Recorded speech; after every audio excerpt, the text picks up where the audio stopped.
Hello, I'm Chris McClure, and this is Module 1, Building Professional Capacity Through Personal Introductions. First, a little bit about me. I grew up in Lyons, Kansas. It's where I met my wife, who is a culture coach in Salina, which is just right up the road from Lindsborg here. We have 2 children. Andrew, you can see, graduated from KU and is a middle school science teacher in Baldwin. And then our daughter Hallie went to Bethany College here in Lindsborg and teaches social studies in Clay Center. After a brief stint at Garden City Community College, I went to Ottawa University, received my bachelor's in accounting. After working in the business world for about 5 years, I went back to Sterling College and got my teacher certification. And then after about 5 years of teaching, I got my master's in curriculum and instruction from Wichita State. I've been teaching for 26 years total, 23 of them here at Smoky Valley and Lindsborg. In addition to being a business teacher, I am also our CTE coordinator, so I deal with all of our Perkins funding and our pathway submissions. And then I'm also a part-time college and career advocate, so I work with all of our students on figuring out what they're going to do after Smoky Valley. In addition to my teaching duties, I am also on the football staff, where I'm the defensive coordinator and D-line and tight ends coach. I've also been the head softball coach at Smoky Valley for 23 years and am our Fellowship of Christian Athletes huddle leader.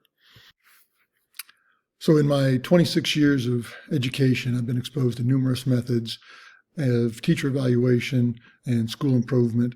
And the common theme, or the ones that work best, is in some way there's a more personal interaction than just trying to get the work done to check a box. Teacher retention. The best idea I saw for the teacher retention from these resources was having a retired teacher as a mentor. I thought that was a tremendous idea. I'm currently mentoring a first-year shop teacher, and that's a little bit difficult because I'm not very well versed in the shop, and I just can't find the time to get out there a lot, and he's probably being a little bit shortchanged because of all the other responsibilities I have.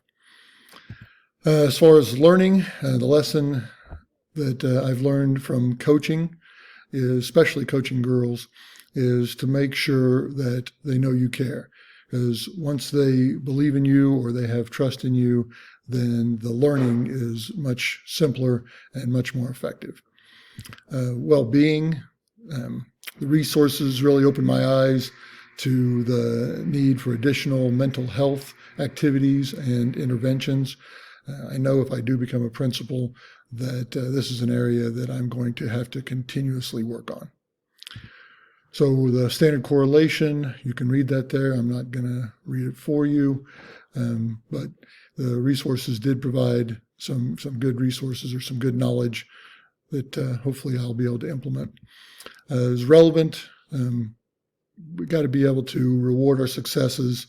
Obviously, if you're in a leadership position, you need to be transparent and be aware of others' feelings and points of view and provide them the resources that they need, not just students or not just your colleagues, but your students.